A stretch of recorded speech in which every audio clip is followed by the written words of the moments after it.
এতদিন তো আমার নিছেন, আজকে আমি আপনার ইন্টারভিউ নেই। সুপ্রিয় দর্শক, আবার দিয়ার মতো চলে গেছে, দরকার নেই। মাসুম ভাই, আপনি একবার বলেছিলেন যে সাকিব আল হাসানের থেকে আপনি আর্ম বলটা শিখতে চান, ওটা শেখা কি হয়েছে কিনা? মানে হয়ে গেছে, শিখে ফেলছেন? সাকিবকে একটা ধন্যবাদ দিবেন। ধন্যবাদ, অনেক অনেক। নতুন বলটা সবসময় আপনার হাতে আসে এবং নতুন বল নিয়ে আপনি উইকেট নেন, মানে আপনি কি জাদু জানেন নাকি? না, জাদুটা তো জানি না, নতুন বলটাই আমার একটা কনফিডেন্ট আর কি। এমন অনেক সময় দেখছি যে মানে অন্যান্য বোলাররা, আমি নাম বলতেছি না, অনেক বোলারই আছেন যারা একটা বাউন্ডারি খেলে, একটা চার খেলে একটু ডিস্ট্রাক্টেড হয়ে যায়। বাট নাসুমরে দেখি যে এর আগের ম্যাচে আমরা দেখলাম বাউন্ডারি খাওয়ার পর উইকেট নিল। একসময় সাকিবকে দেখতাম এরকম, এখন নাসুমকে দেখি আসলে মানে কনফিডেন্ট কি সবসময় একরকমই থাকে কিনা? আপনি বাউন্ডারি খান, রান দেন বা যাই হোক।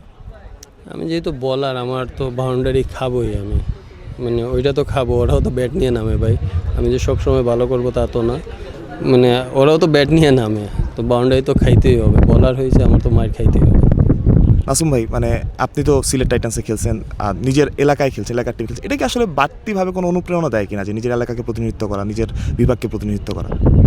এটা আলহামদুলিল্লাহ সবসময় চাই নিজের হোমে খেলার, মানে এটা আলাদা একটা মানে সাহস যোগায় বা অনুপ্রেরণা যোগায়। সবচাইতে ভালো দিক কি, এইবার সিলেটে মনে হয় আমরা কালকেরটা নিয়ে 9টা ম্যাচ হবে, দর্শকদের অনেক সাপোর্ট ছিল, ওদের কাছে অনেক অনেক কৃতজ্ঞ।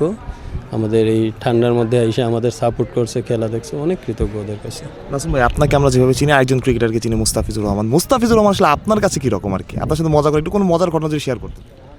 আমার কাছেও সেরাদের সেরা, মানে কি বলবো আমি, মানে একমাত্র সাপোর্টের একজন মানুষ আর কি, বোঝায় অনেক কিছু।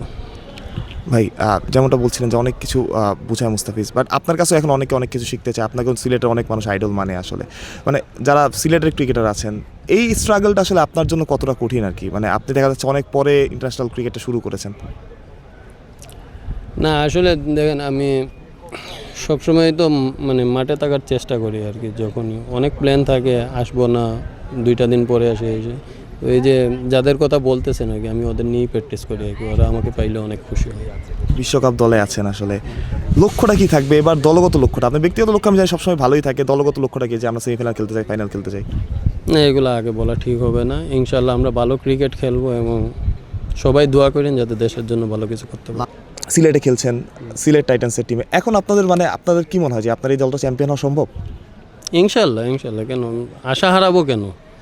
এখনও তো অলরেডি আরও 2টা ম্যাচ বাকি আছে, দেখেন না কি হয়। ইনশাল্লাহ। লিটন কুমার দাস আপনাদের ক্যাপ্টেন, আসলে তাকে কীভাবে ব্যাখ্যা করবেন? ব্যাখ্যা করার কিছু না, ও আলহামদুলিল্লাহ অনেক ভালো, অনেক ভালো, গেমটা অনেক ভালো বোঝে। বাংলাদেশের ক্রিকেটার ছিল মুশফিকুর রহিম, তিনি এখন অন্য একটা দলে খেলছেন, বা মুশফিকুর রহিম আপনার সম্পর্কটাও আসলে গভীর। আপনিও পরিশ্রমী, মুশফিকুর রহিমও পরিশ্রমী, এই ব্যাপারটা আসলে আপনি কীভাবে দেখেন? আপনি কোনোভাবে তার থেকে অনুপ্রাণিত হন? না দেখেন, মুশফিক ভাই তো মুশফিক ভাই, উনি আলাদা। হ্যাঁ, দেখে একটু মনে হয় আমিও এইরকম করি, বাট আমি সবসময় এইরকমই থাকতে পছন্দ করি, যে অ্যাটলিস্ট নিজের কাজটা একটু করে রাখা ভালো।